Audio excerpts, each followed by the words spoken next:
Ya. Oke, Pastor Marcel, silakan Pastor. Halo Pastor. Silakan Pastor. Mungkin ada tanggapan terkait tadi yang dibahas. Saya takut nanti memonopoli. Baptisan tadi Om Gea Nyimak dulu. memastikan tuh. Tadi terkait baptisan tadi Pastor. Itu dia dibaptis pertama Tritunggal, yang kedua Wanes. Kira-kira seperti apa Pastor? Mungkin untuk KTK bagi kami. Pastor Marcel, SMM.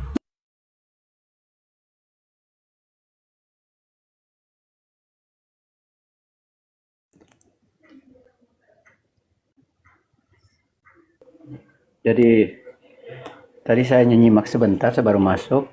Memang tadi area tadi seorang mantan Katolik yang kemudian ke Pentakosta ya, atau ke sekte apa ya? Costa. Pentakosta Vanes, Mati. Vaneska. Mati itu Wanes Romo, atau mereka hanya membaptis dalam nama Yesus saja? Oke. Pada prinsipnya baptisan Katolik itu meterainya kekal, sekali untuk selamanya. Jadi jika dia sudah dibaptis dalam gereja Katolik, dia mau dibaptis ulang pun oleh Vanes, ketika dia mau kembali ke Katolik, dia tidak perlu dibaptis ulang. Karena baptisan yang dilakukan dalam gereja Katolik itu sah, sakramental, namanya sakramen. Itu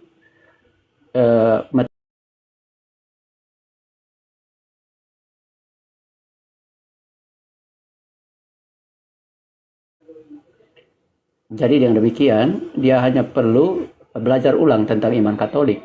Masing-masing paroki punya kebijakan tersendiri berkaitan dengan masa katekumen bagi mereka yang sudah Katolik lalu kemudian murtad dalam tanda kutip. Kita mengenal istilah murtad itu. Jadi dia dengan tahu dan mau sadar kemudian meninggalkan gereja Katolik yang didirikan oleh Kristus. Maka kalau dia dengan sadar tahu dan mau meninggalkan gereja Kristus, dia harus belajar kembali iman Katoliknya dengan baik dan benar sebelum kemudian atau masa katekumenat lagi, lalu kemudian baru dia mengaku dosa karena kemurtadannya itu. Setelah dia mengaku dosa, baru kemudian dia secara publik diteguhkan kembali pembaptisannya, diterima kembali lah secara Katolik, secara resmi di hadapan seluruh umat, sehingga tidak menjadi batu sandungan ketika dia menerima sakramen Ekaristi. Tidak dipertanyakan oleh umat misalnya, kapan dia kembali ke Katolik tuh? Maka sebaiknya kemudian ketika penerimaannya dilakukan dalam perayaan Ekaristi bersama dengan umat, dengan ritus yang sudah diatur dalam tata cara penerimaan yang mantan Katolik yang sudah pindah itu dan kembali ke gereja Katolik. Dia diterima dengan mengucapkan kembali simbola iman atau Credo para Rasul. Nicea Konstantinopel, kebanyakan Romo akan nyuruh untuk mengucapkan syahadat Nicea Konstantinopel yang panjang ya. Yang panjang itu meskipun mungkin tidak semua orang tuh hafal, kadang dibantu dengan teks untuk dia mengucapkannya di hadapan seluruh umat. Begitu kurang lebih kalau dalam kasus area tadi, yang memang sebelumnya dia berasal dari Katolik. Baptisan Katolik itu tidak pernah itu dia tetap sah. Tetap sah, karena dia pakai rumus Allah Tritunggal. Orang itu sudah dibaptis Katolik, baptisannya sah dan tidak terhapuskan. Jadi dia dibaptis ulang di gereja yang memiliki rumus apapun, itu tidak sah. Baptisan yang kedua dan seterusnya. Kurang lebih begitu ya. Pastor, teman-teman siapa yang mau ambil alih dulu sebentar untuk moderatori? Saya ada sesuatu ini sebentar. Paman Rex. Saya boleh bertanya? Iya, silakan. Pastor Marcel bersedia menjawab nanti ya, karena Romo Kavi belum ada nih. Ya, silakan. Selamat malam, Salve. Ini saya dari Kalimantan nih Romo, khususnya Tuan Kalimantan rumah lagi kemana nih? Kalimantan Utara, Paroki Santo Stefanus Malinau. Saya mohon izin bertanya Romo Marcel, karena Romo kafenya belum ada.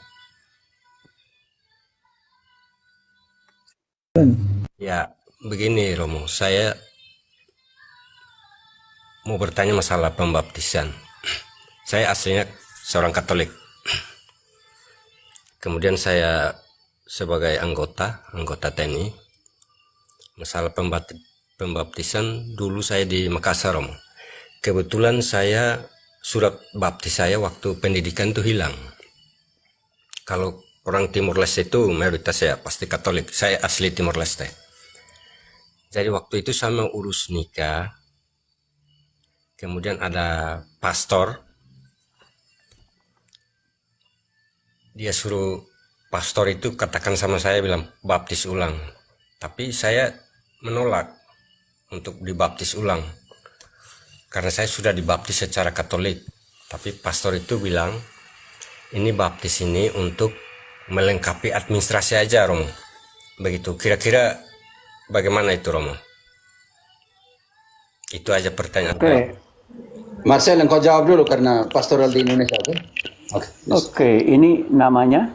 Saya namanya Domingus da Costa, Romo. Asli Timor Leste. Oke, Pak. Oke, Pak Domingus. Pak Domingus, ini kondisinya begini. Kondisinya surat baptis Pak Domingus kan hilang, dan Ya. kemudian ada urusan perkawinan kan, Siap, Romo. dan kemudian berdasarkan keyakinan, karena memang mau nikah dimanapun, mau nikah di luar negeri sekalipun, kita mau nikah dimanapun, tetap yang dikejar oleh Romo Paroki adalah surat baptis terbaru. Siap. Surat baptis terbaru minimal 6 bulan. Di dalam surat baptis itu diketahui data baptisnya, kemudian kadang-kadang ada format surat baptis yang menerangkan apakah dia sudah menikah atau belum. Dan dari surat baptis itu kita bisa mengetahui status liber, dia bebas.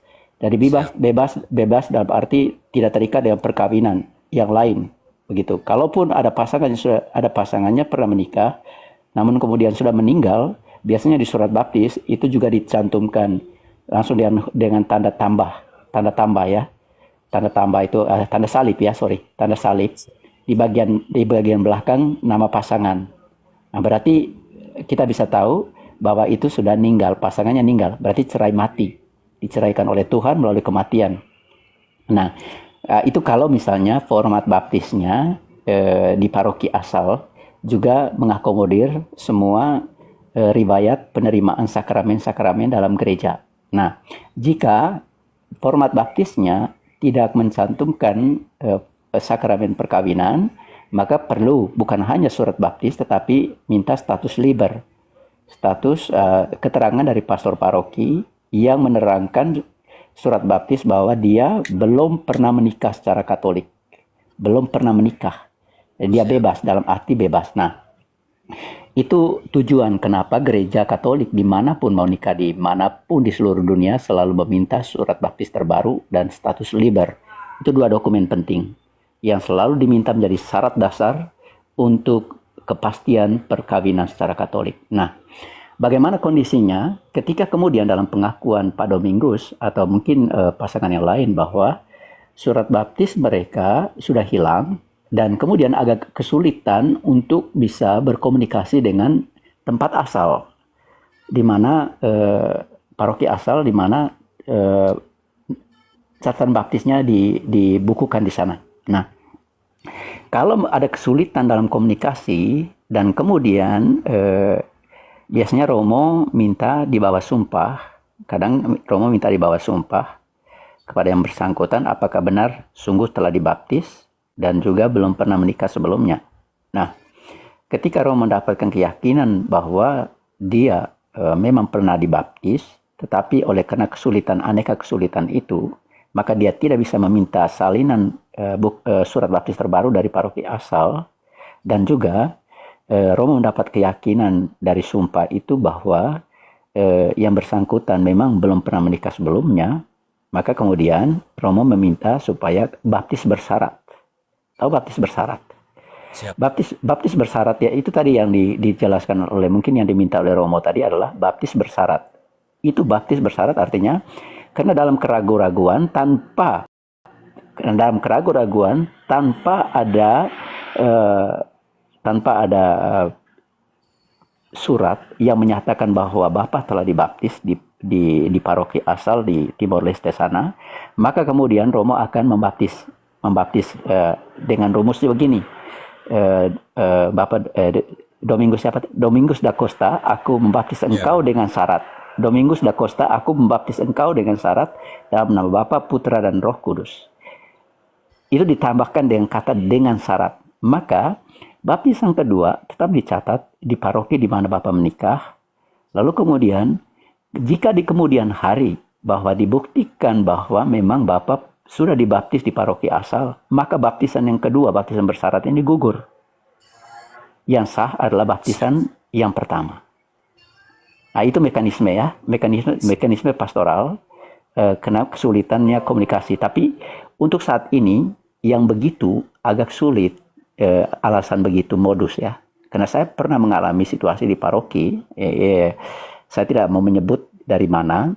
Siap. Di paroki, kemudian dia berjumpa dengan pasangannya di Malaysia, kemudian mereka menikah secara adat di Malaysia, lalu kemudian dia pulang ke sini, ke tempat di mana saya pernah bertugas itu, lalu dia mengaku bahwa dia masih bujangan, lalu kemudian ketika dia merantau, tetapi karena kesulitan sinyal dan segala macam, dia tidak bisa meminta surat baptis terbaru dari paroki asalnya. Lalu saya bilang saat ini daerah seudik apapun pasti orang pasang antena untuk dapatkan sinyal supaya bisa dapatkan sinyal.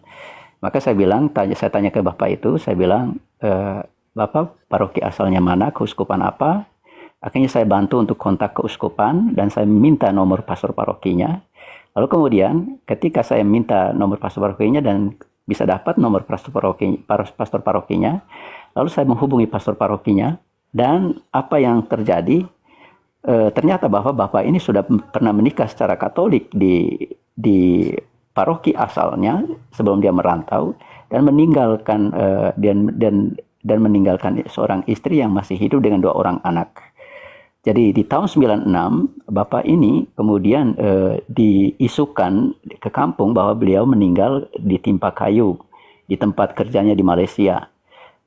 Oleh karena itu kemudian istrinya di sana, istrinya di tempat asal juga mendapatkan karena mereka melakukan upacara adat karena tidak bisa katanya tidak bisa dapatkan jenazahnya segala macam.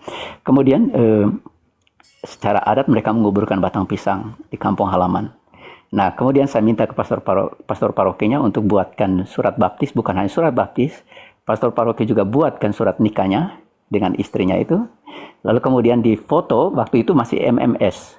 Difoto, dikirim ke saya melalui MMS waktu itu, waktu itu masih pakai MMS. Lalu kemudian saya print out dan saya langsung panggil dia di hadapan istrinya yang kedua ini dan ke keluarga besar, karena keluarga besarnya selalu mengatakan saya mempersulit perkawinan mereka karena saya selalu minta surat baptis terbaru dari kampung karena saya tidak yakin di zaman ada sinyal nggak mungkin kemudian tidak bisa mengontak keluarga di pulau itu begitu, di pulau itu untuk mendapatkan surat baptis terbaru begitu. Nah, saya panggil tokoh adatnya, saya panggil istrinya, saya panggil orang tua istrinya, dan saya kemudian menunjukkan surat nikahnya dan surat baptis terbaru, surat baptis yang saya dapatkan saya print melalui MMS yang dibuat oleh romo parokinya. Kaget dia dan dia shock. Kok pastor bisa tahu? Saya bilang, ya tidak sulit. Kalau yang penting sebut nama parokinya, sebut keuskupannya, saya akan bisa mengontak ke keuskupan dan kemudian mengontak pastor paroki untuk mendapatkan surat baptis Bapak. Jadi Bapak sudah menikah dan Bapak selama ini menipu dengan keluarga besar di sini bahwa Bapak belum menikah. Bapak meninggalkan 2 orang anak di sana. 1 SMA, 1 SMP. Dan Bapak harus bertanggung jawab untuk berkomunikasi kembali dengan istri di sana. Begitu. Nah, istri di sana juga ada laki-laki baru yang kemudian mau dengan dia, tetapi karena pastor paroki selalu meminta surat kematian suami, surat kematian dia ini, maka kemudian pernikahan mereka tidak bisa dilangsungkan oleh karena pastor parokinya tidak mendapatkan surat kematian, bukti bahwa dia memang benar-benar mati di Malaysia. Sehingga mereka pun dengan istrinya di sana, dengan pasangannya juga terkatung-katung, tidak bisa dibereskan perkawinannya. Dan ternyata bahwa peristiwa itu kemudian membuka tabir yang selama ini tertutup, bahwa kematian dia itu diskenariokan begitu, karena dia sudah menemukan yang baru di Malaysia begitu. Nah, ini hal-hal yang perlu dihindari. Maka seorang romo paroki kalau dia tidak teliti dan dia melewati prosedur itu, lalu kemudian menikahkan seorang yang tanpa ada begini, dia langsung terkena ekskomunikasi letes satetia ya. Jadi ekskomunikasi langsung pada saat itu juga, karena dia tidak bisa menikahkan lagi oleh karena dia mengabaikan seluruh prosedur yang diminta oleh Gereja Katolik begitu. Siap. Nah, itu latar belakangnya kenapa mau nikah dimanapun, mau nikah di ujung dunia manapun, romo paroki pasti selalu sama menuntut surat baptis terbaru, kutipan surat baptis terbaru, dan juga status liber. Demikian jawaban dari saya ya. Siap Romo. Terima kasih Romo. Kebetulan saya waktu itu mau nikah itu Romo, kebetulan istri saya itu dari Muslim. Jadi mau tidak mau ya kami dua baptis sama-sama Romo. Mau minta surat baptis dari paroki saya yang lama di Timor Leste, waktu itu masih jajak pendapat, masih kacau-kacaunya Timor Leste itu Romo. Makanya waktu saya mau nikah itu, Romo yang menikahkan saya itu bilang baptis untuk melengkapi administrasi. Karena nikah di batalion itu kan nikah 2 kali Romo. Nikah di batalion gereja dulu, Baru nikah dinas. Siap, betul. Iya, biasa itu. Ya, itu berarti Romo mengerti situasi yang sedang dihadapi oleh Bapak Domingus. Bahwa lagi jajak pendapat di sana agak kesulitan, waktu itu diplomasi kita agak sulit, kemudian memproses urus surat menyurat pasti agak sulit, kemudian Romo mengambil, ini bukan pilihan yang tepat, tetapi itu pilihan yang bijaksana, mengingat situasi pada saat itu, maka dia meminta supaya baptis bersyarat, begitu. Ya, Yang kalau kemudian dalam perjalanan bahwa Pak Domingus ternyata bisa mendapatkan surat baptis terbaru dari paroki asal, maka baptisan bersyarat yang dilakukan Romo untuk baptisan bersyarat yang kedua ini tidak sah, tidak berlaku. Maka baptisan yang di Timor Leste itu yang dipakai. Yang berlaku ya Romo ya? Ya, itu yang berlaku. Tapi ada juga nih surat baptis saya dari yang baptis kedua Romo. Enggak, itu dengan sendirinya itu gugur. Oh siap, Dengan siap. sendirinya gugur. Baptisan yang kedua itu gugur. Maka data yang dipakai itu adalah baptisan pertama. Begitu. Oh siap. Terima Nah, itu kasih. dia. Artinya bahwa Gereja Katolik walaupun strikt dalam hukum, tetapi juga selalu mencari dinamika pastoralnya, selalu mencari hal yang bisa membantu umat secara pastoral supaya dalam tanda kutip dengan situasi seperti itu kan, kalau terbuka dengan Romo kan, Romo mengerti situasinya, lalu kemudian ada celah hukum gereja yang bisa digunakan untuk itu, maka Romo kemudian menawarkan alternatif baptis bersyarat itu. Ya, begitu. Siap, terima kasih Romo untuk Oke. Salve Romo. Oh silakan, ada yang mau tanya, ada Romo Marcel sini, kesempatan Pendeta Ayu juga. Teman-teman silakan. Shalom, Paman host, Pastor, Om Higel. Saya ada 2 pertanyaan nih Om. Begini, saya penganut Buddhis. Dulunya kan istri saya kan menikah, dia Katolik, terus kami menikah itu kan menurut Buddhis ya, sekian lama bertahun-tahun istri saya mengikuti Buddhis. Terus sekarang saya Katolik. Saya sekarang menjadi Katolik. Istri saya waktu itu kan Buddhis. Saya ada dua pertanyaan. Pertanyaan pertama, apakah baptisan istri saya yang pertama itu gagal atau gimana ya? Karena dia sebelumnya kan Katolik, lalu mengikuti saya sebagai Buddhis, lalu sekarang kembali ke Katolik. Yang kedua, begini jalan ceritanya, saya dibaptis karena pengesahan atau pembaharuan pernikahan, tetapi saya tidak menjalani kategumen. Terus saya menjalani baptisan selama 3 bulan sampai pasca, lalu saya sah jadi orang Katolik. Menurut Pastor Marcel, untuk pertanyaan pertama, apakah istri saya sah lagi jadi orang Katolik? Dan pertanyaan yang kedua saya itu, saya kan tidak mengikuti kategumen, lalu apakah saya sah jadi orang Katolik juga? Itu. Sah. Ya, pertanyaan pertama dulu ya. Pertanyaan pertama itu bahwa istri dulu Katolik, dibaptis kan? Dibaptis ya? Benar-benar dibaptis kan? Iya, Pastor. Dia Oke, kalau dari orang tua memang sudah Katolik. Oke, kalau memang dia kemudian sudah dibaptis Katolik sejak kecil atau sejak remaja, baptisannya sah. Baptisan dalam gereja Katolik sifatnya meterainya kekal. Meterainya kekal, sekali dibaptis untuk selamanya. Kalau dia kemudian loncat kandang kah, atau dia pindah agama kah, lalu kemudian dalam perjalanan kemudian dia isaf dan dia kembali ke gereja Katolik, dia tidak perlu dibaptis ulang. Dia hanya diteguhkan pembaptisannya. Dan bila perlu, dengan katekumen terlebih dahulu, supaya memperdalam kembali iman Katoliknya, sehingga ia tidak kemudian hidup menjadi orang yang relativistik dan indiferen dalam beriman Katoliknya. Sehingga kemudian dia memang sungguh mengenal keindahan kekatolikan itu dan kemudian mau bertahan di dalam iman Katoliknya sampai dengan kematiannya. Maka perlu ada disebut dengan masa katekumen, meskipun beliau sebelumnya adalah seorang Katolik yang kemudian akhirnya mengikuti suami menjadi seorang Buddhis. Nah, posisinya apakah kemudian dalam perjalanan perkawinan kalian berdua, apakah perkawinan kalian kemudian dikonvalidasi secara Katolik kah? Apa sudah namanya? Apakah kalian menikah secara Buddhis kan sebelumnya?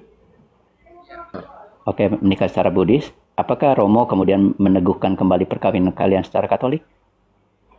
Oke, pada saat peneguhan perkawinan kalian secara Katolik berarti Romo sudah mengakui baptisan istri itu karena baptisan istri sah, dan kemudian kamu dibaptis, maka otomatis ketika kamu dibaptis perkawinan kalian menjadi sakramental begitu. Jadi pertanyaan kedua, apakah Bapak ketika dalam proses itu tanpa ada katekumen, Katoliknya sekarang sah atau tidak sah? Meskipun mungkin ada situasi-situasi tertentu, mungkin di paroki tempat Bapak dibaptis, tidak ada katekumen itu dilakukan pada saat itu. Iya. Ya. Mungkin sesuatu hal saya mungkin secara mungkin ya ada kejadian lah ya, tapi saya tidak mau bicarakan. Mungkin diyakini pastor sebagai suatu mukjizat atau apa, lalu saya diteguhkan untuk dibaptis. Tapi dengan catatan saya harus mengikuti kategumen selama berapa bulan sampai Paskah. Kalau kurang lebih 3 bulan itu tanda tangan. Berarti Itu. Berarti memang ada katekumennya. Baik, itu kan ada katekumennya itu. Saya pikir tadi tanpa ada katekumen lalu kemudian dibaptis. Ternyata kan Romo tetap meminta Bapak untuk ikut katekumen selama 3 bulan kan. Karena Bapak kan dari Buddhis. Jadi belum begitu paham betul tentang iman Katolik, maka perlu katekumen untuk belajar iman Katolik lagi. Ya, kalau sudah belajar iman Katolik kemudian baru romonya kemudian membaptis pada hari Paskah begitu, pada malam Paskah. Gitu. Kan saya dibaptis dulu dengan Hah? pernikahan baharuan, terus harus mengikuti pembelajaran sampai ke Paskah. Oh, jadi dibaptis duluan, baru kemudian belajarnya belakangan. Iya, betul. Oke, Apakah siap. itu sah, Pastor? Sah itu sah itu. Puji Tuhan. Itu artinya bahwa belajar sesudah baptis ya. Meskipun memang ada situasi darurat yang menjadi pertimbangan romonya, kemudian menggeser masa katekumennya malah setelah pembaptisan. Begitu. Ya Pater, ada dua dinamika. Markus punya, jadikanlah mereka, ajarkanlah mereka, kemudian dibaptis. Engkau punya ini pakai metodenya Matius, baptis dulu baru ajar, gitu. Oke, tidak Pak. Oke, ada dua metode. Oke, dalam kasus emergensi mungkin ya Pater. Oke. Oh, ini di bawah nih saya tanggapi dulu, Pak Heru, takutnya komentarnya tenggelam ini. Mau. Aduh, Lanjut. aduh. Zan. Saya geser dulu. Zan. Minta pendapat, cewek saya Muslim dan saya Katolik garis keras. Rencana nikah beda agama. Bagaimana teman-teman? Oke. Zan, pertama-tama yang perlu ditegaskan bahwa melalui Konsili Vatikan kedua, Gereja Katolik mengajarkan bahwa ketika orang beragama atau beriman itu bergantung dari kebebasan nuraninya, kebebasan suara hatinya. Oleh karena itu, Gereja Katolik tidak pernah memaksa seseorang untuk menjadi Katolik. Menjadi Katolik itu adalah kebebasan, pilihan bebas dari nurani dan panggilan nurani. Oleh karena mungkin dia belajar dan kemudian tertarik menjadi Katolik. Maka perkawinan tidak menjadi alasan bagi Gereja Katolik untuk memaksakan iman yang non-Katolik. Jadi Gereja Katolik memberi ruang untuk pernikahan beda agama dan pernikahan beda gereja. Beda yang kasus Zan ini adalah perkawinan beda agama. Perkawinan beda agama itu termasuk dengan yang Muslim, Buddhis, Muslim, Hindu, Konghucu dan lain-lain. Yang non Katolik, yang non Kristen ya, yang non Kristen. Nah, dalam kasus Zan, jika kemudian ada halangan-halangan tertentu yang tidak memungkinkan kalian untuk pasanganmu untuk menjadi Katolik, maka sebaiknya diproses untuk perkawinan beda agama. Syaratnya adalah konsultasi dengan Romo Paroki tempat di mana Anda berada, Anda berdomisili, dan biasanya Romo akan meminta kalian untuk ikut kursus persiapan perkawinan atau kursus berumah tangga. Setelah kursus berumah tangga, Romo akan memanggil kalian berdua untuk penyelidikan kanonik. Dan dalam penyelidikan kanonik, disitulah Romo akan meminta kalian untuk, terutama Zan yang Katolik ini, membuat surat perjanjian, yang menerangkan bahwa dua hal. Jadi dalam surat perjanjian itu, Zan membuat dua hal. Pertama, Zan berjanji di hadapan Tuhan untuk mempertahankan iman Katolik dalam kehidupan perkawinan beda agama ini. Yang kedua, Zan berjanji di hadapan Tuhan diketahui oleh pasangan yang Muslim bahwa semua anak-anak Zan akan berusaha sekuat tenaga. Semua anak-anak yang dilahirkan itu akan dididik dan dibaptis dalam Gereja Katolik. Dua janji ini ditandatangani oleh Zan, kemudian nanti ya kadang-kadang Romo Paroki lah yang membantu merumuskan surat permohonan kepada ordinaris wilayah atau keuskupan. Nah, surat permohonan untuk dispensasi beda agama. Dan surat perjanjian yang dibuat oleh Zan tadi akan dilampirkan di dalam surat permohonan dispensasi beda agama ke ordinaris wilayah. Biasanya 1-2 minggu, kadang sebulan, tergantung dengan kondisi apakah Bapak Uskup ada di tempat. Biasanya Bapak Uskup akan menjawab, atau mungkin kuria dari ordinaris wilayah akan menjawab permohonan untuk dispensasi agama. Nah, ketika dispensasi agama surat jawaban dari keuskupan untuk perbedaan nikah beda agama ini sudah keluar, sudah dikirim ke paroki, baru Romo akan panggil Zan untuk mendiskusikan, oh ini sudah ada izin nikah beda agama, izin khusus nikah beda agama atau dispensasi dari ordinaris wilayah atau keuskupan, dan sekarang silakan kalian boleh menentukan tanggal perkawinan. Jadi sebelum keluar surat itu, jangan dulu tentukan tanggal perkawinan, jangan dulu buat surat undangan, cetak undangan. Jadi sampai ada surat itu datang dulu, baru kemudian kalian baru tentukan tanggal perkawinan dan buat surat undangan. Setelah itu baru diumumkan 3 kali di paroki Zan, dan kemudian mungkin pemberitahuan lah ke tempat asal dari pasangannya. Nah, tetap penyelidikan kanonik tetap dilakukan, karena Romo juga akan menelusuri apakah pasangan Zan ini sudah pernah menikah secara Islam sebelumnya, dan kalau sudah pernah menikah secara Islam apakah sudah bercerai dan ada surat cerainya atau tidak, ataukah dia masih gadis ting-ting, atau janda yang ditinggal mati, ataukah janda yang membawa paket tetapi cerai hidup gitu kan. Nah, begitu. Jadi tetap akan diusahakan untuk ditelusuri oleh Romo pada saat kanonik. Nah, kalau semua sudah oke, sudah diumumkan 3 kali dan tidak ada yang kemudian memprotes bahwa ada halangan dari perkawinan kalian bisa diproses perkawinannya. Nah, ini kembali lagi ke keuskupan. Saya ingat ada keuskupan juga yang melarang perkawinan beda agama.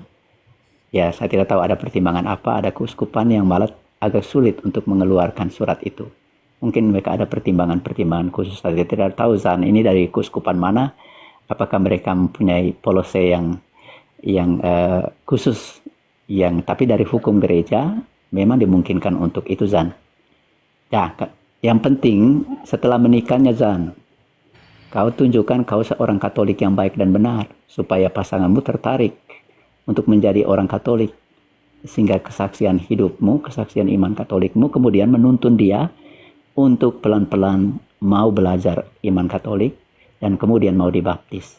Dan ketika dia dibaptis, pada saat itulah perkawinan kalian berdua menjadi sakramental. Karena dia dibaptis. Begitu ya? Begitu Zan, saya sudah menjawabnya. Mungkin ada tambahan dari Romo Hero. Berarti menurut Romo, berarti istri saya tidak perlu dibaptis ulang, dan saya yang pertanyaan yang kedua, emang saya sahkah? Karena saya tidak mendapat darah Kristus, karena kan waktu pembaptisan itu kan tidak dicelup, Pastor. Tidak. Oke. Di situ perbedaannya, karena saya tidak menerima darah Kristus. Terus istri saya kan sekarang kan posisinya udah krisma dan aktif di pelayanan. Anak-anak saya kebetulan sering ada yang jadi melayani itu apa namanya? Misdinar. Misdinar. Atau istri saya kan aktif memang di pelayanan. Nah, terus menurut Romo, saya tidak menerima darah Kristus itu gimana ya, Pastor ya? Romo ya? Maksudnya gimana nih? Apakah Waktu dibaptis kan cuma menerima hosti? Iya, enggak apa-apa. Itu tuh hosti itu termasuk di dalam hosti itu ada tubuh dan darah Kristus. Sah itu. Saya. Itu dalam hosti itu ada tubuh dan darah Kristus. Gereja tidak Saya pernah. waktu menerima komuni pertama itu kan dia kan ada dicelup dengan anggur itu. Kebetulan anak-anak saya memang semua sekarang udah ikut Tuhan Yesus. Oke. Saya sah itu ya, karena dalam tubuh itu ada darah. Dalam hosti itu ada darah Kristus ya. Ada tubuh dan darah Kristus. Maka ada komuni 2 rupa, ada komuni 1 rupa. Jadi itu tidak masalah. Tadi kembali ke ini Zan tadi ya. Ada satu hal yang saya lupa tadi. Zan, perkawinan beda agama itu halangan ya. Itu halangan. Tetapi halangan yang bisa dibebaskan dengan dispensasi dari uskup atau ordinaris wilayah. Karena gereja Katolik selalu menganjurkan sebaiknya satu atap satu imam, supaya memudahkan untuk komunikasi, untuk pendidikan iman anak dan segala macam, supaya anak tidak hidup dalam kebingungan antara melihat praktik iman orang tuanya dan yang berbeda-beda. Maka gereja Katolik tetap menganggap bahwa perbedaan agama, perbedaan gereja itu menjadi halangan nikah. Tapi halangan yang bisa dilepaskan dengan cara dispensasi. Luar biasa, Romo. Karena begini, waktu saya memasuk di Katolik kan, saya pernah mendapati apa yang disatukan Tuhan tidak boleh dipisahkan sama manusia. Terus satu orang diselamatkan, masa seisi keluarga diselamatkan, termasuk saya gitu.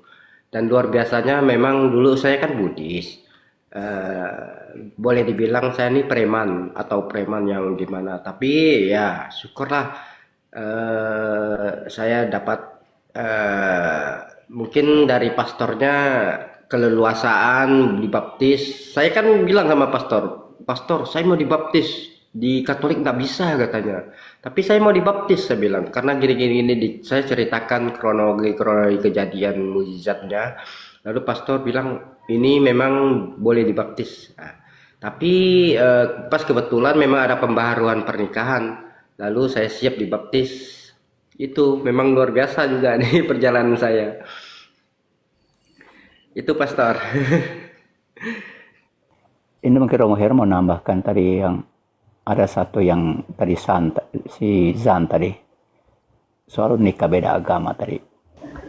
Iya, tapi ya Pater, engkau sudah singgung situasi Indonesia belum? Situasi Indonesia memang agak sulit ya, kondisinya agak sulit karena ada yang sudah coba untuk mengajukan ke MK berkaitan dengan itu, tetapi kasusnya waktu itu MK belum mengabulkannya.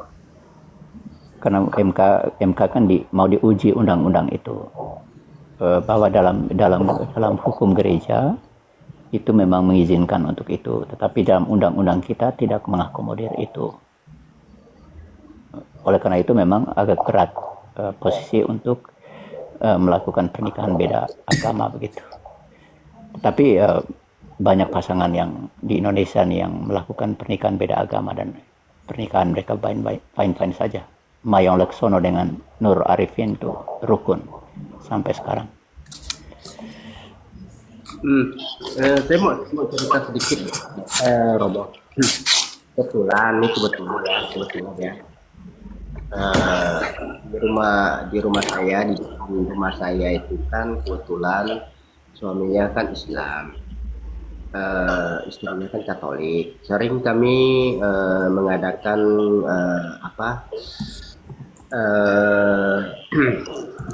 ibaratnya kalau ada acara gereja kami sering sama istri. Kebetulan dia dapat 2 anak laki-laki, yang satu ikut Islam, yang satu ikut Katolik. Sekarang lagi menjalankan. Nah, menurut pastor itu gimana? Sedangkan sang suami mempertahankan keislamannya, sedangkan istri sering mengikuti kami melakukan pelayanan, sehingga kuat. Nah, satu ikut Islam, satu ikut Katolik. Apa itu tidak berdosa ya, Romo ya? Ada janji yang mereka buat ya, yang dibuat oleh pihak Katolik ya. Berarti dia mengingkari janjinya, ya kembali ke nuraninya. Karena kan ada yang dilampirkan. Jadi surat perjanjian bahwa dia mempertahankan iman Katolik, kemudian dia berjuang sekuat tenaga untuk mempertahankan atau mendidik anak-anak dalam iman Katolik. Begitu. Ketika kemudian pakai sistem bagi begitu, ada yang ikut sebelah, ada yang ikut sebelah, ya berarti dia mengingkari janji dalam proses untuk pengajuan. Karena ordinaris wilayah tidak akan mengabulkan jika tidak ada perjanjian itu. Tidak ada surat perjanjian itu. Dan ingat bahwa surat perjanjian itu diketahui walaupun tidak ditandatangani oleh yang non-Katolik, tapi diketahui bahwa yang diketahui oleh yang non-Katolik. Begitu. Mohon izin Romo. Jadi saya dalam disposisi itu saya tidak bisa kemudian memvonis ya. Jadi itu kembali ke nurani ya. Itu kembali ke mereka berdua sendiri ya. Saya tidak bisa menilai terlalu jauh di situ. Atas pencerahannya, terima kasih. Terima kasih host. Yuk, santai. Oke, Bapak Sar. Romo Cafe, saya minta izin turun dulu. Oke, baik Om Sator. Oke, saya sampai jam setengah jam lagi karena ada kegiatan jam 11. Oke. Siap Romo. Salve, sehat Om selalu, Sar, Romo. Om Sar, oh ya, terima kasih Om Sator. Om Sar, ada poin penting di situ tadi Romo Marcel sudah bilang. Sebelum mereka menikah Katolik ya, Pater Marcel. Mereka menikah Katolik. Sekarang udah Katolik. Katolik. Mereka menikah Katolik kan? Yang tadi yang ditanya tadi. Orang yang dapat nikah. Dia enggak menikah secara Katolik. Dia menikahnya secara Islam. Lalu dia Om, dapat tolong mute-kan dulu. Dia menikah, Pater, mereka menikah secara Islam. Islam, terus pernah juga mereka secara adat kekatolik, adat Dayak dan kekatolikan. Tapi tidak menikah sakramen di gereja, tidak menikah sakramen. Ada Om. Berarti mereka menikah Islam, menikah Katolik, Iya. menikahnya di gereja. Kebetulan yang saya tahu ya Om ya, yang saya tahu mereka ada pengesahan di Katolikan. Terus waktu di undangan atau di acara udah pesta itu ya, saya nggak tahu. Tapi acara pestanya itu memang keislaman. Kebetulan saya hadir. Ya, begini pertanyaan saya, makanya kita belum tahu nih. Dia menikah, mereka dua menikah secara Katolik. Setelah itu pesta secara Islam, begitu? Atau bagaimana, Nasir? Iya betul. Nah, mereka menikah secara Katolik di gereja. Iya ada. Oke, bukan pengesahan. Kesahkan orang bisa tanda tangan, sah selesai. Oke, dalam kasus ini yang seperti Romo Marcel sudah bilang, dalam kanon 1125 itu ada 3 kriteria yang harus disepakati oleh yang pihak bukan Katolik. Kalau tidak, ordinaris wilayah uskup tidak akan memberikan izin. Coba kita lihat di sini sama-sama kanonnya tentang aturan itu. Dan semua anak harus dibaptis secara Katolik. Itu peraturan. Sangat jelas di dalam kanon 1125. 1125. Oke. Ini. Izin semacam ini dapat diberikan oleh ordinaris wilayah uskup jika terdapat alasan yang wajar dan masuk akal. Yang pertama, alasan wajar dan masuk akal. Izin itu jangan diberikan. Izin itu jangan diberikan jika belum terpenuhi syarat-syarat sebagai berikut. 1. Pihak Katolik menyatakan bersedia menjauhkan bahaya, meninggalkan iman serta memberikan janji yang jujur bahwa ia akan berbuat segala sesuatu dengan sekuat tenaga agar semua anaknya dibaptis dan dididik dalam gereja Katolik. Kedua, mengenai janji-janji yang harus dibuat oleh pihak Katolik itu di atas, pihak lain hendaknya diberitakan pada waktunya. Sedemikian sehingga jelas bahwa ia sungguh-sungguh sadar akan janji dan kewajiban pihak Katolik. Ketiga, kedua pihak hendaknya diajar mengenai tujuan-tujuan dan ciri-ciri hakiki perkawinan yang tidak boleh dikecualikan oleh seorang pun dari keduanya. Karena itu, di sini pihak Katolik melanggar janjinya sendiri. Dalam pengertian itu. Tetapi yang kedua, Santo Paulus bilang di dalam 1 Korintus 7, sebentar, lektor sudah turun lagi 1 Korintus 7, dikatakan begini. Kepada orang-orang lain, aku Paulus bukan Tuhan. Ini magisterium. Makanya di sini, pentingnya magisterium itu ada di sini, Pater Marcel ya. karena Paulus bilang begini, kepada orang-orang lain, aku bukan Tuhan, katakan, kalau ada seorang saudara beristrikan seorang yang tidak beriman dan perempuan itu mau hidup bersama-sama dengan dia, janganlah saudara itu menceraikan dia. Dan kalau ada seorang istri yang bersuamikan seorang yang tidak beriman dalam pengertian Katolik, dan laki-laki itu mau hidup bersama-sama dengan dia, janganlah ia menceraikan laki-laki itu. Karena suami yang tidak beriman itu dikuduskan oleh istrinya, dan istri yang tidak beriman itu dikuduskan oleh suaminya.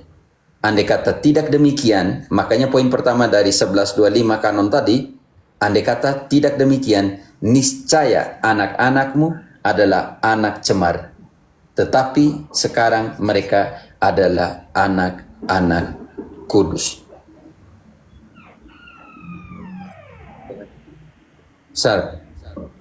Ya. Satunya janji pernikahan Katolik dengan 3 syarat tadi di atas. Satunya yang Katolik ini berjuang untuk menguduskan yang bukan Katolik. Betul. Oke, Om Sar. Jadi Pater Marcel sudah jelaskan panjang lebar tadi, penting sekali di sini melihat hal ini. Saya sangat memahami, Romo. Saya belajar terus sangat paham, sudah mulai memahami lah ya kan. Apa yang disatukan Tuhan memang tidak bisa dipisahkan sama manusia, karena tidak ada hak manusia untuk memisahkan apa yang disatukan Tuhan. Dan kebetulan saya diselamatkan sama istri sama dengan anak-anak saya. Karena engkau dulu Buddha kan, dia Katolik kan? Iya, Buddhis. Saya dulu Buddhis. Dan engkau dikuduskan oleh imannya, maka sekarang engkau Katolik dengan dia. Iya. Saya dibaptis. Harus bersyukurlah. Ya harus bersyukurlah karena Engkau jangan kecewakan istrimu ya enggak lah, istri saya Jangan kan marah-marah dia lah. aktif di pelayanan, Oke. Tapi dia aktif, engkau tidak aktif nanti bahaya sekali, Sar. Memang aktif dia aktif setiap Sabtu dia kunjung ke rumah sakit, ke rumah-rumah orang yang sakit, lalu berdoa. Saya kan kerja. Dari situlah saya dapat pemahaman waktu saya kerja itu kan waktu saya sebelum kerja itu kan tidak memahami. Saya kan memang di dunia persilatan waktu itu. Tapi sekarang saya hidup. Tujuan saya hidup, saya memahami, saya memuja siapa, bertuhan kepada siapa. Sekarang saya memahami, ternyata Tuhan saya hidup, memang Yesus itu hidup. Kalau saya tidak meyakini Yesus itu hidup, sia-sia iman saya. Benar. Ya. Makanya Allah kita bukan Allah orang mati, Allah orang hidup. Di dalam Yohanes 11 ayat 25, akulah kebangkitan dan hidup. Barang siapa percaya kepadaku akan hidup walaupun sudah mati. Amin. Ini janji loh. Saya kan berlogika dan memahami. Waktu saya menjalani kehidupan, saya kan belajar. Ternyata memang Tuhan yang benar itu memang Tuhan yang hidup, bukan Tuhan yang di sesembahan, dipatungkan, di kuburan atau di mana. Ternyata apa yang diyakini istri saya itu benar. Dan Tuhan yang menjanjikan kehidupan untuk engkau. Ya benar. Oke. Itulah Romo. Kalau saya mantap. cerita panjang lebar nanti ya saya berkesaksian lagi di sini. Oke, nanti kalau mau kesaksiannya hari Rabu ya. Hari Rabu itu malam kesaksian kalau mau, oke? Iya, terima kasih Romo. Oke, mantap. Untuk paman-paman, salve untuk Paman Digea, Marcel, Pastor Marcel, dan semuanya lah ya. Terima kasih. Bapak sebelum turun, yang host ini Romo ini. Yang host ini Romo, tuan rumah ini Romo. Iya, tahu saya Romo. Santai saja. Dari dulu saya mengikuti dia kok. Ngaruh namanya kafe tadi Romo Hero. Iya. Minum kopi dulu. Jangan lelah lah bekerja di ladangnya Tuhan. Adalah janganlah bekerja di ladangnya Tuhan. Mana lagu itu? Iya. Terutama mungkin di Indonesia udah mulai sadar ya, orang-orang Indonesia mulai mengenal Yesus, tapi di Malaysia masih ada jaring hitam menyelimuti mereka. Kalau bisa kita menginjil di daerah Malaysia, itu maksud dan tujuan saya sih. Ya, Romo, terima kasih semua ya. Mantap, sampai jumpa. Sampai jumpa kembali. Terima kasih. Oke.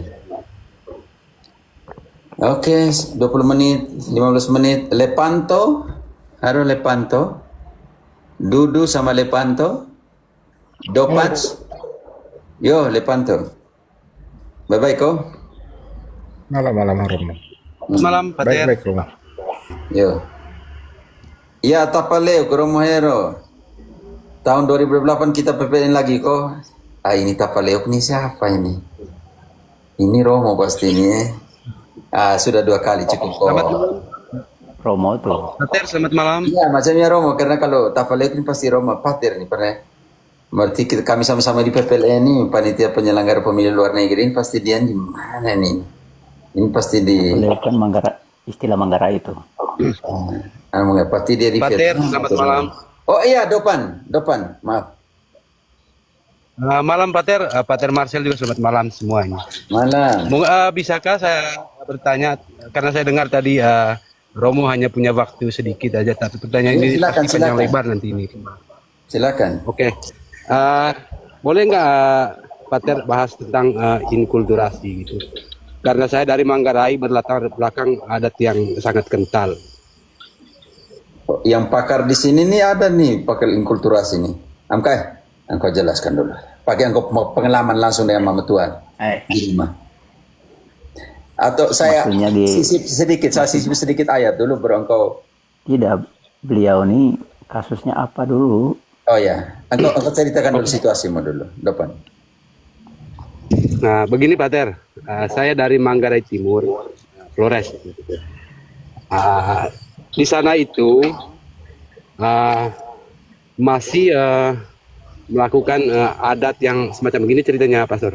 Saat saya pulang, bapak kan meninggal. Terus setelah dikubur, ya keluarganya dikasih rokok di atas kubur, minuman, seperti biasanya waktu dia masih hidup. Itu yang pertama. Dan yang kedua, bila ada mimpi buruk, itu ada, kalau bahasa Indonesianya itu saya terjemah secara aja, Romo. Kasih makan untuk almarhum itu gitu, karena nggak dikasih makan, makanya terjadi ya kejadian dalam keluarga sakit atau lain sebagainya begitu. Nah, pertanyaan saya, apakah itu nggak bertentangan dengan ajaran Katolik, Pater? Mohon penjelasannya.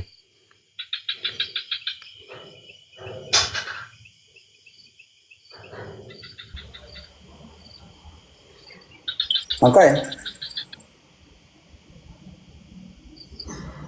Halo? Tanya apakah itu tidak bertentangan dengan ajaran Katolik? Oke. Yang pertama perlu saya jawab dulu ya. Pada intinya Gereja Katolik sangat menghargai kebudayaan di mana Injil itu dikabarkan, di mana Yesus itu diwartakan. Karena bagaimanapun Gereja Katolik selalu menganggap bahwa kebudayaan setempat adalah wahana di mana iman Katolik sebelum dikenal itu sudah ada terlebih dahulu. Dalam arti bahwa sebelum para leluhur kita mengenal iman Katolik, mereka sudah percaya. Kalau dalam istilah Manggarai itu mori kraeng. Jadi sebelum para misionaris Belanda mewartakan Injil di tanah Manggarai, di bumi Congkasai, leluhur di sana sudah mengenal dengan intuisi mereka bahwa ada penguasa langit dan bumi, yaitu Mori Kraing, disebut dalam bahasa Manggarai sebagai Mori Kraing.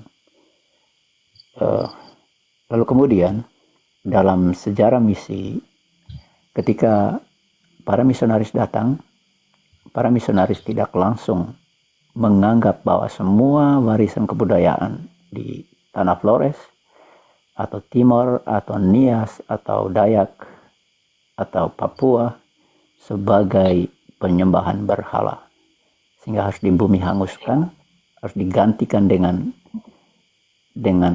iman Katolik. Dalam arti menjadi sangat Romawi kah atau menjadi sangat Eropa kah, tetapi tetap dalam arti nilai-nilai budaya yang baik yang sesuai dengan nilai-nilai Injil diangkat di dalam iman Kristiani, iman Katolik.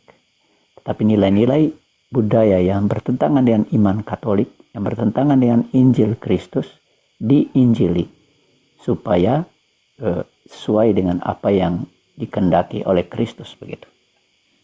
Itu prinsipnya, bahwa gereja Katolik sangat menghargai kebudayaan setempat di mana Injil itu kemudian ditaburkan, karena itu adalah kondisi tanah di mana benih firman Allah itu ditaburkan. Oleh karena itu, gereja Katolik tetap menaruh hormat atas semua kebudayaan yang ada di tempat di mana Injil itu diwartakan. Lalu langsung masuk ke kasus persoalan yang Bapak sampaikan, contoh kasus yang Bapak sampaikan berkaitan dengan praktik kebudayaan di Manggarai, Teng Hang ya. Ya, betul. Yang saya mengerti tadi, ya saya mengerti kan saya pernah tugas di sana. Budaya Teng Hang itu rata-rata budaya Teng Hang itu ada di semua kultur masyarakat peladang. Jadi masyarakat yang basicnya itu peladang itu selalu ada kebudayaan Teng Hang, meskipun dengan istilahnya masing-masing. Di Kalimantan mungkin di kelompok masyarakat Dayak dengan bahasa yang berbeda. Dengan bahasa yang berbeda, tapi intinya itu adalah Teng Hang dalam bahasa Manggarai. Kalau di bahasa Bajawa, tempat saya disebut Tika Abunusi. Tika Abunusi itu artinya bahwa memberikan penghormatan kepada leluhur, begitu. Nah, itu juga bukan hanya di Manggarai, di Jawa juga ada bahkan mama saya pemimpinnya. Mama saya itu, karena kami itu matrilinear yang memimpin ritual adat itu adalah ibu, adalah sekarang saudari saya, begitu. Jadi sebagai imam ritualnya dalam kebudayaan itu adalah perempuan dalam kebudayaan kami yang matrilinear. Maka kemudian dalam upacara Teng Hang itu yang harus diluruskan adalah kita memberi penghormatan kepada leluhur, tapi kita juga mendoakan para leluhur kita supaya diselamatkan. Maka bawalah juga para leluhur kita dalam doa, dalam ekaristi. Yang kedua, ketika kita memberikan misalnya tadi bentuk entah rokok kah, ataukah minuman kah, atau nasi kah, atau lauk kah mungkin di atas makam, ingat jangan menganggap itu sebagai sebuah sesajen yang kemudian dimakan oleh mereka. Tapi itu sebagai tanda bahwa sama seperti bunga yang kita bawa lalu kita letakkan di atas pusara, itu sebagai tanda kita mencintai mereka, tanda bahwa kita tidak terpisahkan dengan mereka oleh kematian, tetapi kita masih terikat dengan mereka. Dan maka kita kemudian mengungkapkan kasih kita kepada mereka dengan ungkapan secara dalam bahasa yang dengan menggunakan tadi makanan ataukah apa yang dia senangi pada masa hidupnya, begitu. Meskipun mungkin yang makan nanti tikus kah, yang makan mungkin kadal kah, atau yang makan mungkin binatang-binatang yang ada di sekitar pemakaman itu. Demikian biasanya kadang-kadang diganti dengan lilin dan bunga. Tapi itu kan lilin dan bunga kan punya makna teologinya, punya makna Kristianinya di situ. Nah, kalau kemudian ketika kita mengungkapkan penghormatan kita, kasih kita kepada keluarga yang meninggal dengan membawa apa yang menjadi ciri khas dari kebudayaan kita, kenapa tidak begitu? Tapi ingat bahwa itu bukan sesajen untuk membuat mereka tidak murka. Itu yang perlu diluruskan. Kalau kemudian kalau kemudian memberikan makan itu dengan alasan supaya membuat mereka tidak murka, berarti kau telah menduakan Tuhan di situ. Berarti leluhur yang adalah manusia biasa kemudian dijadikan seperti Tuhan Allah yang bisa murka, begitu. Jadi itu yang perlu kemudian dihati-hati, maka perlu juga diluruskan, dikatekesi terus-menerus. Kemudian waktu tenghang, itu kan ada rumusan doa yang disampaikan, rumusan kata-kata yang disampaikan. Tegi berkat, keren tua. Tegi berkat itu ke Allah Tritunggal ya, bukan kepada leluhur. Jadi tegi berkat itu bukan kepada leluhur, tapi kepada Allah Tritunggal, kepada Mori Kraeng. Yang memberkati hidup kita itu hanya Allah Tritunggal, bukan leluhur. Jika mereka kemudian mungkin saja mereka di surga, kita nggak tahu. Mereka menjadi pendoa, seperti para kudus menjadi pendoa bagi kita di hadapan Allah Tritunggal. Bukan yang kemudian memberikan berkat itu kepada keluarga. Itu yang perlu diluruskan dalam upacara tenghang. Jika kemudian ketika yang memimpin upacara itu kemudian meminta berkat kepada leluhur, begitu. Bukan meminta berkat kepada leluhur, meminta berkat dari leluhur, dan kemudian jika ada leluhur kita memang mungkin ada yang kita tidak tahu pasti apakah mereka di api penyucian ataukah mereka di surga, kita nggak tahu pasti, bahwa kemudian ketika kita mintakan doanya untuk kita, dalam arti mereka menyampaikan doa syafaatnya kepada Allah Tritunggal, kenapa tidak, begitu. Yang perlu diluruskan itu adalah ketika langsung meminta bukan kepada Allah Tritunggal atau kepada Mori Kraeng berkatnya, tetapi kepada leluhur dari keluarga yang bersangkutan. Demikian jawaban saya dari segi pastoral dan teologinya berkaitan dengan situasi kebudayaan di tempat di mana Bapak berasal ya, di Manggarai Timur. Mungkin Romo Hero bisa menambahkan dari perspektif alkitabiahnya tentang inkulturasi ini.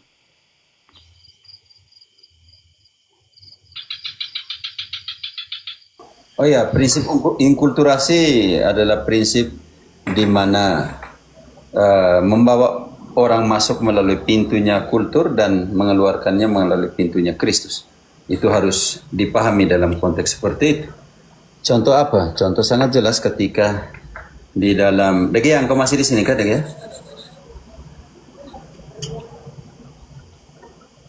Degi ya? Contoh paling kecil di dalam, saya sampai komputer karena di dalam kisah para Rasul 17 ketika Paulus berhadapan dengan tradisi Yunani, kita akan melihat di situ contoh paling nyata. Tetapi contoh paling nyata dari Injil sangat jelas di dalam Yohanes 1 ayat 14, sabda menjadi manusia dan tinggal di antara kita. Tinggal di antara kita ini penting sekali untuk melihat semua situasi hidup kita. Dan peristiwa inkarnasi itu masuk ke dalam masuk ke dalam dunia dan menjadi sama seperti kita, kecuali dalam hal dosa, makan, minum, kultur orang Yahudi. Ketika Yesus tanya, gambar dan tulisan apakah mata uang itu? Gambar dan tulis kaisar, bayarlah kepada kaisar. Masuk ke dalam situasi kultur, politik, sosial, kunjung rumah-rumah orang, dan semuanya itu berhadapan dengan wanita dari Tirus dan semuanya tidak layak memberikan roti kepada anjing-anjing. Apa kata perempuan itu? Tetapi anjing-anjing pun makan dari remah-remah yang jatuh dari meja Tuhannya. Yesus coba memahami bagaimana bentrok kultur antara Yahudi, Samaria, dan semuanya. Ini penting sekali bagaimana Yesus dalam posisi menyelamatkan mereka yang berbeda secara kultur dan konsep itu. Dan di dalam kisah 17, di mana sangat jelas kita akan bertemu dengan situasi di mana Paulus berhadapan dengan situasi di Yunani. Penting sekali ketika Romo, saya baru datang nih Romo. Oke, kisah 17 Kisah Dibacalah, 17. dibacalah mulai dari ayat 18. Kisah 17 ayat 18 ya. Ya. Oke. Juga beberapa filsuf dari golongan Epikuros dan dari golongan Stoa berdebat dengan dia, dan ada yang berkata, "Apa yang hendak dikatakan si pembual ini?" Namun yang lain berkata, "Rupa-rupanya ia pemberita ajaran ilah-ilah asing, sebab ia memberitakan Injil tentang Yesus dan kebangkitannya." Dengar canda dulu. Jadi berhadapan dengan orang Yunani, Paulus berhadapan dengan kultur Yunani. Karena itu ketika dia mengatakan, ketika aku berjalan-jalan, ayat 23-nya, 23. Sebab ketika aku berjalan-jalan di kotamu dan melihat-lihat barang-barang pujaanmu, aku menjumpai juga sebuah mesbah dengan tulisan, "Kepada Allah yang tidak dikenal. Apa yang kamu sembah tanpa mengenalnya, itulah yang kuberitakan kepada kamu." Oke, depan. Apa yang kamu sembah tanpa mengenalnya, itulah yang kuberitakan kepada kamu. Ini penting sekali. Oh, bagaimana Paulus menggunakan budaya di sana untuk berbicara tentang Tuhan Allah. Contoh langsung lari ke ayat 28. Definisi Tuhan Ayat 28. Yunani, 28. Tetapi Paulus menggunakan terminologi pemahaman.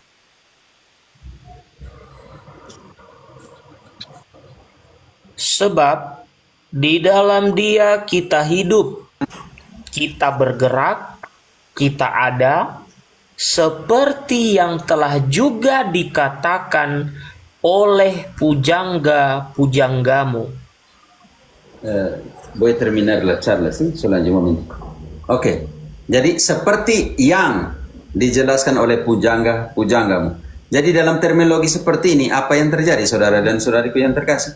Bagaimana Paulus menggunakan situasi budaya untuk menjelaskan tentang Tuhan Allah, tentang Yesus. Apa yang terjadi di sini? Paulus masuk melalui pintunya budaya dan keluarkan orang Yunani melalui pintunya Kristus. Itulah inkulturasi. Bagaimana gereja masuk melalui budaya dan memberikan pemahaman ke dalam budaya itu tentang keberadaan Tuhan Allah seperti yang dilakukan oleh Paulus. Oke teman-teman, saya tidak bisa lanjut karena sudah ada telepon tadi untuk ada kegiatan jam 11. Oke, terima kasih semua ya. Untuk bisa dimengerti depan. Nanti lain kali kita jelaskan lebih lanjut, tetapi pintunya budaya keluarkan melalui pintunya Kristus. Ini penting sekali. Oke. Yuk, Tuhan memberkati kita semua dalam nama Bapa dan Putra dan Roh Kudus. Amin. Saya harus buka Zoom nih. Oke, minta maaf. Oke.